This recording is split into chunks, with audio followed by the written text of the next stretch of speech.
Alright, I'm making this video just to explain why some people were curious or suspicious about the Boston bombings.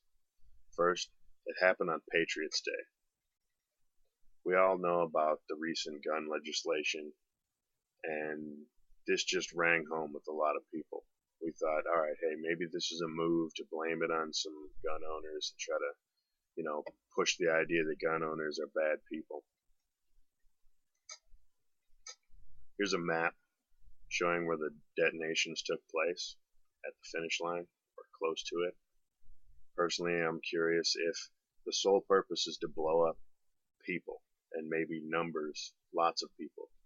Why not set the bomb at the beginning of the race when all the racers are lined up, everyone's around, and you get more people than towards the end of the race when people are coming in. I mean, look at this picture. They're just spread out. And there's the explosion there. It's not even that big of an explosion, but whatever. I'm not trying to minimize the damage or make it seem like it wasn't that big a deal, so we'll move on. A lot of people didn't realize that there was a drill, or at least that's what the police were telling the audience. They were saying, hey, look, calm down. These dogs that are here sniffing for bombs, it's just a drill, just in case, no big deal, stay calm. There's the dogs there. There's one of the handlers. Just a little bit of evidence to prove that it did happen.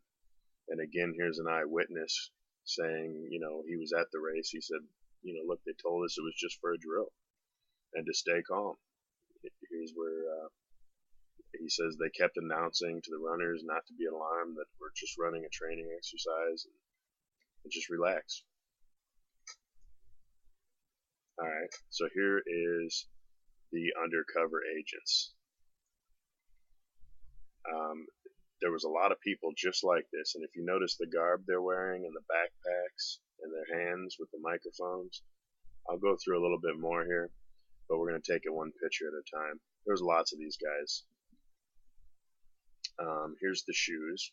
As you can tell, military shoes, military style khakis, potentially a concealed weapon there. Here's a close-up from behind of one of these guys. That's the backpack, kind of full if you ask me. And there's his earpiece. Here's another picture that somebody else pointed out that you can't see it too well, but here's one of their agents, and he's looking over here.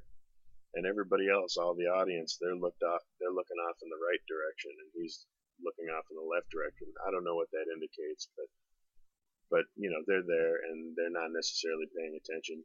Here's another picture of some of the gear he's got on. This is something, these aren't all the same guy. This is something that by some people they've questioned, is that a detonator in his hand? It could be. Maybe it's not, but it could be. Let's see what else we've got here. There's a higher shot of him wearing the same backpack as the rest. Low profile clothing. Again, the detonator, or possibly a detonator. That makes, draws in some questions. And here's some pictures of detonators, just to kind of give you an idea why people are thinking it looks like a detonator. Because you might be thinking, well, maybe it's a cell phone. Those are pictures of detonators right there. Here is more evidence of these so-called plain-clothed undercovers. There's at least, let's see, there's 5, 6, 7, at least 7 of them right here, which incidentally, this vehicle is kind of a communications vehicle that they did pick up a suspect with. They brought him to the courthouse and rushed off. I'll mention more about that later. And another picture of them running into action, I'm assuming after the explosion. Let's move on to the next section. Alright, so here's an official statement saying we have suspects in custody, or a suspect in custody. And then I think it's the next day, boom, there has been no arrest made. Suddenly, it doesn't exist. It just so happens that that black vehicle we were just looking at is the vehicle they took the suspect out of the courthouse with, and now nobody knows anything about him. He just disappeared.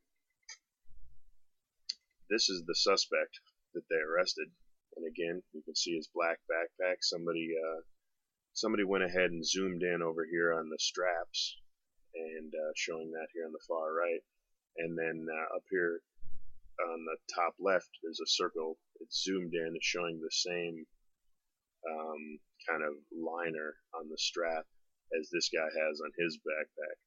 But again, they let this guy go, so it couldn't have been him. Here's some pictures of the bomb. You can see that, it's, as they say, a pressure cooker or whatever. There's some of the material from the backpack wedged into the bomb.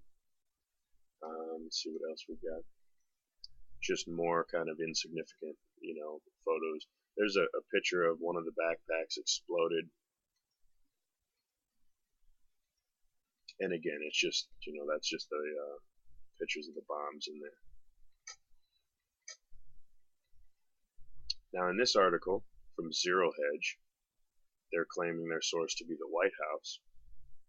This highlighted section is the important part that I'd like to read to you. 5 additional undetonated explosive devices around the Boston area. They found 5 additional devices.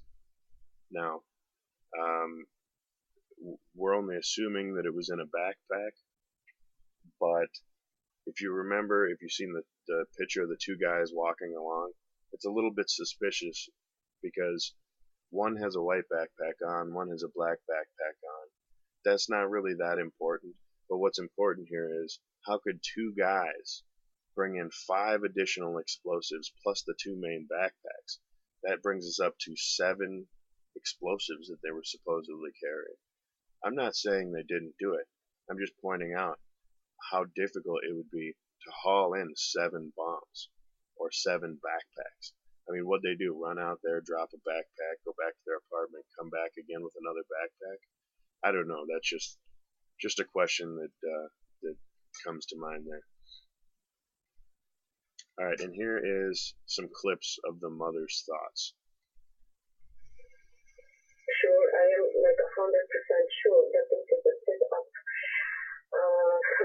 My 2 sons are really innocent, and I know that neither of them. The quality of that video is horrible, or audio, so I'll paraphrase. She said that she believes that they were set up, and further she goes on to say that she knows them, they're good kids, they'd never do this. Here's another one. This is rare evidence. All you're showing is just the footage. 2 guys are walking, and I found it strange. Tamerlan is walking to the front, Jahar is in the back. Why wouldn't they come together? Just, together as brothers as I used to know them. That's a good question. That's what I said. All they're showing for us, for the evidence here, is 2 men walking along. They're not showing anybody planting any bombs, running away with bombs, anything to do with bombs. Here's the final statement by the mother. Suspicious that this was staged.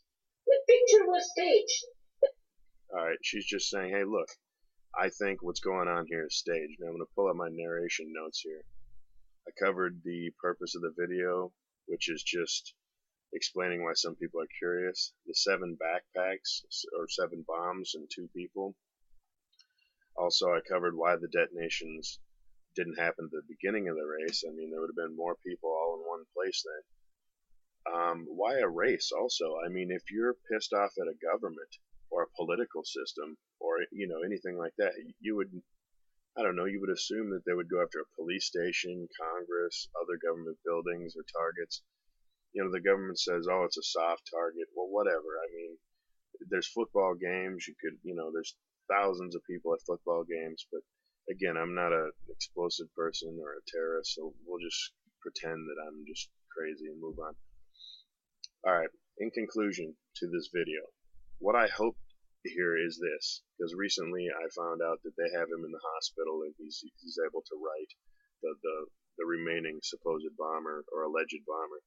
I hope he does say that he did it. because most of us thought this was a move by our government on our Bill of Rights to demonize gun owners and say, hey, look, these people are setting up bombs. We need to take away all their, black powder, their bullets, their guns, etc. So most people don't question it just to question it. We question it based on all this information I just showed you. I mean, there's more evidence to say that you should question it than there is to say that they did it. The only evidence that exists that said they did it that I've seen is two men walking along.